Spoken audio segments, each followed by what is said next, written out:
بسم اللہ الرحمن الرحیم 13ویں پارے کا آج ہم آغاز کریں گے۔ سورہ یوسف کی 53 نمبر آیہ مبارکہ ہے۔ 12 پارے ہمارے الحمدللہ مکمل ہوئے ہیں، آج 13واں پارہ شروع کر رہے ہیں۔ اعوذ باللہ من الشیطان الرجیم، بسم اللہ الرحمن الرحیم۔ وما ابرئ نفسی ان النفس لامارۃ بالسوء الا ما رحم ربی ان ربی غفور الرحیم۔ ہم تذکرہ پڑھ رہے تھے کہ حضرت یوسف علیہ السلام جب اپنا خواب کی تعبیر والا پیغام بھجواتے ہیں تو بادشاہ چاہتا ہے کہ آپ کو بلا لیا جائے اور آپ تشریف لے آئیں۔ آپ فرماتے ہیں کہ پہلے ان خواتین کا مسئلہ حل کیا جائے جنہوں نے میرے متعلق فتنہ پیدا کرنے کی کوشش کی تھی، ان کے معاملے کو کلیئر کیا جائے۔ معاملہ کلیئر ہو گیا، حضرت یوسف کی پاک دامنی بالکل تشت ازبام ہو گئی اور سب چیزیں واضح ہو گئیں کہ حضرت یوسف پاک دامن تھے اور انہوں نے خواتین نے ان کو پھسلانے کی کوشش کی تھی، اور پھر عزیز مصر کا اس کی اہل خانہ کا بھی جو مسئلہ تھا وہ بھی کلیئر ہو گیا، اور وہ خود اس نے اقرار کر لیا کہ یہ میری کوتاہی تھی اور میں نے اصل میں خیانت کرنے کی کوشش کی تھی۔ اور حضرت یوسف علیہ السلام تو پاک دامن ہے۔ حضرت یوسف علیہ السلام فرمایا کہ میں یہی چاہتا تھا کہ پتہ چل جائے کہ میں نے خیانت نہیں کی، میں نے عزیز مصر کے ساتھ خیانت نہیں کی اور میں پاک دامن ہوں، لیکن ساتھ ہی ساتھ آپ نے بات کو کلیئر بھی کر دیا کہ میں جو اپنی پاک دامنی کا اظہار کر رہا ہوں اس میں میری اپنی کوئی جو ہے میرا اپنا کوئی کمال نہیں ہے، میری بڑائی نہیں ہے، اس میں اللہ کی مہربانی۔ کیونکہ اگر ہم نفس کو دیکھیں تو انسانی نفس تو ہمیشہ برائی کا حکم ہی دیتا ہے، لیکن بچتا وہی ہے جس پر اللہ فضل کرتا ہے، اللہ کرم کرتا ہے۔ اگر اللہ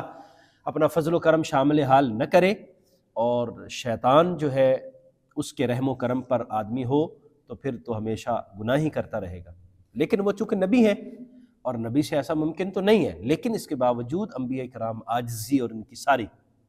اب دیکھیں نبی رحمت صلی اللہ علیہ وآلہ وسلم باوجود اس کے کہ آپ نبی ہیں، رسول ہیں اور ہر طرح کے گناہ سے منزہ اور مبرہ ہیں، پھر بھی آپ دن میں 100 مرتبہ استغفار کرتے ہیں، اللہ تعالیٰ سے بخشش طلب کرتے ہیں کہ حالانکہ آپ کا تو کوئی گناہ نہیں تھا تو بخشش کس بات کی، کیونکہ آپ اللہ کے شکر گزار بندے ہیں اور اللہ تعالیٰ کا شکر کرنا چاہتے تو شکر بھی استغفار کا تقاضا کرتا ہے۔ تو حضرت یوسف علیہ السلام نے کیا فرمایا؟ وما ابرئ نفسی، میں اپنے نفس کی براءت کا اعلان نہیں کرتا، میں اپنے نفس کو پاک باز نہیں کہتا ہوں۔ ان النفس لامارۃ بالسوء، بے شک نفس تو برائی کا بہت زیادہ حکم دیتا ہے۔ الا ما رحم ربی، ہاں وہی بچ سکتا ہے جس پر میرا رب رحم کرے، جس پر میرا رب فضل کرے وہی گناہ سے بچ سکتا ہے، وگرنہ نفس پر اگر ہو اور انسان کو نفس کے ساتھ چھوڑ دیا جائے تو پھر تو معاملات بہت خراب ہو گئے۔ ان ربی غفور الرحیم، اور میرا رب تو بخشنے والا اور رحم فرمانے والا بھی ہے، وہ بہت زیادہ بخشتا بھی ہے اور رحم فرماتا بھی ہے۔ تو اس سے ہمیں یہ پتہ چلا کہ ہمیں اپنے نفس پر قطعاً اعتماد نہیں کرنا چاہیے اور ہمیشہ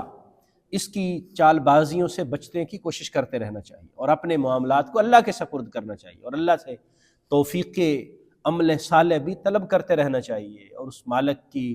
خاص کرم نوازی کی درخواست کرتے رہنا چاہیے، کیونکہ نفس جو ہے وہ تو برائی کا حکم دیتا ہے۔ یہیں سے صوفیہ کرام نے نفس کی جو سب سے بری حالت ہے اس کو بیان کرتے ہوئے فرمایا ہے کہ جب انسان بہت زیادہ گناہ کرتا ہے اور اس کو نیکی کی توفیق نہیں ملتی اور وہ گناہ کے اندر آگے بڑھتا ہی چلا جاتا ہے تو اس وقت اس کا جو نفس ہوتا ہے وہ نفس امارہ ہوتا ہے، کیونکہ وہ اس کو برائی کا حکم دیتا ہے اور وہ اس کے حکم پر عمل کر رہا ہے۔ تو نفس امارہ کی یہ اصطلاح جو ہے وہ اس آیہ مبارکہ سے بیان کی جاتی ہے۔ وقال الملک ائتونی بہ استخلصہ لنفسی، بادشاہ نے فرمایا ائتونی بہ، ان کو میرے پاس لے آؤ۔ حضرت یوسف علیہ السلام کے واقعات سارے وہ کلیئر ہو گئے، حضرت یوسف علیہ السلام کی پاک دامنی ظاہر ہو گئی، اور بادشاہ کو بھی پتہ چل گیا کہ اتنا زیادہ ذہین دماغ اور پاک دامن قید خانے میں ہے، یہ تو بہت زیادتی ہے۔ پھر وہ پیغام بھیجتا ہے کہ ان کو میرے پاس لاؤ، استخلصہ لنفسی، میں ان کو اپنے لیے خالص کر لوں گا، یعنی اب ان کو کسی اور جگہ نہیں جانے دوں گا، اب میں ان کو اپنے پاس رکھوں گا، تم یوسف کو لے آؤ۔ فلما کلمہ، اب حضرت یوسف علیہ السلام پھر قید خانے سے آتے ہیں اور اب بادشاہ کے پاس آ جاتے ہیں۔ بادشاہ ان کو بہت عزت اور اکرام کے ساتھ اپنے تخت پہ، اپنی مسند پہ بٹھاتا ہے اور بہت زیادہ عزت و توقیر کرتا ہے، اور پھر ان کے ساتھ معاملات کی گفتگو شنید ہو جاتی ہے۔ خاص طور پر یہ جو خواب دیکھا تھا اس کے متعلق حضرت یوسف سے بات چیت ہوتی ہے، ابھی خواب آپ نے تعبیر بتائی ہے، اس تعبیر سے متعلقہ ذرا مجھے بتائیے ہمیں کیا کرنا چاہیے، ملکی معاملات، سیاسی مشاورت، وہ ساری چیزیں جب حضرت یوسف علیہ السلام کے ساتھ اس کی گفتگو ہوتی ہے نا، فلما کلمہ، جب وہ حضرت یوسف سے گفتگو کرتا ہے، کلام کرتا ہے، قالا، تو وہ بادشاہ کہتا ہے انک الیوم لدینا مکین امین، آج کے بعد آپ ہمارے ہاں صاحب منزلت اور صاحب قدر ہوں گے، اور آپ کو ایک یعنی حیثیت حاصل ہوگی، اور آپ ہمارے خاص لوگوں میں سے صاحب منزلت ہوں گے، اور آپ اہم لوگوں میں شمار کیے جائیں گے۔ تو گویا اس نے چاہا کہ آپ کو اپنا مصاحب خاص بنا لے اور آپ کو اہم عہدہ سپرد کر دے، کیونکہ جب اس نے حضرت یوسف علیہ السلام کی گفتگو سنی تو سمجھ گیا کہ اتنا زیرک اور دانا کہ جو میرے خواب کی تعبیر کو جانتا بھی ہے اور اس خواب کی تعبیر سے متعلقہ معاملات کو بھی سمجھتا ہے کہ اس پر کیسے ہم آگے جو وقت ہے وہ کیسے گزاریں گے اور حالات کیسے ہوں۔ قالا، حضرت یوسف علیہ السلام نے فرمایا اجعلنی علی خزائن الارض، آپ مجھے زمین کے خزانوں پر مقرر کر دیں، یعنی مجھے وزیر خزانہ بنا دیں، جو بھی معاملات ہیں میں اس کو دیکھوں گا، آپ مجھے اس پر مقرر کر دیں۔ انی حفیظ علیم، بے شک میں حفاظت بھی کرنے والا ہوں اور جاننے والا بھی ہوں، یعنی جو جو خزانے ہوں گے میں ان کی حفاظت بھی کروں گا، ان کو ضائع نہیں جانے دوں گا، اور دوسرا اللہ نے مجھے علم بھی عطا فرمایا ہے، میں اس حوالے سے جانتا بھی ہوں۔ تو حضرت یوسف علیہ السلام کو اللہ تبارک و تعالیٰ نے چونکہ یہ ساری چیزیں بطور وحی عطا فرما دی تھی اور فرما دیا تھا کہ یہ معاملات کیسے ہوں گے، تو حضرت یوسف علیہ السلام نے وہ ساری چیزیں سنبھالنے کا پروگرام بنایا، اور یوں حضرت یوسف علیہ السلام ایک مملکت کے، اور وہ مملکت بھی مصر کی مملکت کے آپ وزیر خزانہ کے عہدے پر فائز ہو گئے۔ وَكَذَلِكَ مَكَّنَّا لِيُوسُفَ فِي الْأَرْضِ، اسی طرح ہم نے یوسف کو زمین میں سلطنت عطا فرما دی، قدرت عطا کر دی۔ آپ دیکھیے ایک حضرت یوسف کا بچپن ہے کہ کس طرح بچپن میں بھائیوں نے زد و کوب کیا، کنویں میں ڈال دیا، تکلیفیں دیں، وہاں سے آپ کو نکالا گیا، کنویں والوں وہ قافلے والوں نے نکالا، پھر انہوں نے آپ کو خرید لیا، یعنی بھائیوں نے ہی فروخت کر دیا تھوڑی سی قیمت کے بدلے میں۔ حضرت یوسف بکے، پھر وہاں سے مصر کے بازار میں آئے، یہاں بکے، پھر بادشاہ کے ہاں بادشاہ کا وزیر تھا عزیز مصر، اس کے ہاں آپ خدمت کرتے رہے، پھر اس کے گھر کے اندر بطور غلام آپ نے خدمت کی۔ پھر وہ سارے معاملات ہم پڑھ رہے ہیں کیسے اللہ تبارک و تعالیٰ ایام کو پھیرتا ہے۔ ہمیں اس سے یہ سبق ملتا ہے کہ اگر ہم درست راہ پر رہیں اور اللہ پر توکل اور بھروسہ کرتے رہیں تو اللہ تبارک و تعالیٰ انسان کے عمل کو، انسان کے علم کو اور انسان کے اخلاص کو ضائع نہیں فرماتا۔ تھوڑا وقت لگ جاتا ہے، امتحان سے گزرنا پڑتا ہے، امتحان سے گزر کے پھر اللہ تبارک و تعالیٰ اس کو عزت و توقیر عطا فرماتا ہے۔ تو فرمایا ہم نے یوسف علیہ السلام کو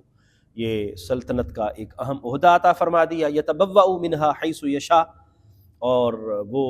اس میں رہ سکتے تھے جہاں وہ چاہتے، جس جگہ اپنا گھر بنا سکتے تھے، جس جگہ رہ سکتے تھے۔ یعنی اب صورتحال ایسی ہے، کتنی زیادہ ان کو وسعت اللہ نے عطا فرما دی۔ نصیب برحمتنا من نشاء، ہم اپنی رحمت جس کو چاہتے ہیں عطا کرتے ہیں۔ ولا نضیع اجر المحسنین، اور ہم احسان کرنے والوں کا اجر ضائع نہیں کرتے۔ ایک عام انسان ہے ایک عقل و شعور والا اور اچھا آدمی ہے، وہ کبھی بھی یہ نہیں چاہتا کہ اس کے ساتھ احسان کرنے والا وہ اس کے ساتھ جو ہے وہ اچھا سلوک نہ کرے۔ ہر شخص جو ہے اپنے محسن کو یاد رکھتا ہے، ایک اچھا آدمی، اچھی فطرت کا مالک آدمی، اچھی سوچ والا آدمی، اچھی تربیت والا آدمی اپنے محسن کو یاد رکھتا ہے، احسان کرنے والے کو یاد رکھتا ہے۔ تو اللہ تبارک و تعالیٰ نے جس پر کرم فرمایا ہو، جس پر مہربانی فرمائی ہو، اور وہ احسان کرے اور اللہ کے حکم کو مانے اور اللہ تعالیٰ کی اطاعت اور فرما برداری کرے، اللہ تعالیٰ کیسا اس کا اجر عطا فرمائے گا۔ تو فرمایا ہم اجر ضائع نہیں کرتے، لیکن ہمیں اس بات پر یقین رکھنا چاہیے، ولا اجر الآخرت خیر۔ لیکن ساتھ ساتھ یہ بھی بتا دیا کہ یہ دنیا کا منصب ہے، یہ دنیا کی ساری عزتیں ہیں، یہ اپنی جگہ پر ہیں، لیکن ولا اجر الآخرت خیر، آخرت کا اجر جو ہے وہ زیادہ بہتر ہے، للذین آمنوا، ان لوگوں کے لیے جو ایمان لائے، وکانوا یتقون، اور انہوں نے تقوی اختیار کیا، یعنی وہ ایمان لائے اور متقی پرہیزگار بنے رہے، ان کے لیے آخرت کا اجر جو ہے وہ زیادہ بہتر ہے۔ دنیا کا پھر بھی عارضی ہے، جو بھی یہاں پر عہدہ مل جائے گا، شہرت مل جائے گی، ظاہری طور پر نعمتیں مل جائیں گی، وہ ختم ہو جانے والی ہیں، وہ عارضی ہیں، وہ فانی ہیں، ساری دنیا کی نعمتیں، ساری دنیا کے معاملات فانی۔ آخرت میں جو اللہ اجر عطا فرمائے گا وہ باقی رہنے والا اور ہمیشہ، اور اسی لیے فرمایا وہ زیادہ بہتر ہے۔ تو حضرت یوسف علیہ السلام کو اس طرح اللہ تبارک و تعالیٰ نے ایک عہدہ عطا فرمایا۔ پھر حضرت یوسف علیہ السلام نے بڑی حکمت کے ساتھ یہ سارے معاملات جو ہے وہ سنبھالے، اور پھر وہ جو 7 سال آپ نے تعبیر کے بتائے تھے کہ خوب بارشیں ہوں گی اور فراوانی نعمت ہوگی اور رزق بہت زیادہ ہوگا، گندم بہت زیادہ ہوگی، ان کو محفوظ کیا جائے اور دانوں خوشوں سے نکالا نہ جائے، دانے جو ہے وہ خوشوں سے نہ نکالے جائیں، ان کو محفوظ کر لیا جائے۔ پھر اس کے بعد قحط کے 7 سال آئیں گے، پھر ان قحط کے 7 سالوں کے اندر ان کو استعمال کیا جائے۔ اب وہ ایسا ہی ہوا، وہ بہت زیادہ پہلے 7 سالوں کے اندر بارشیں ہوئیں،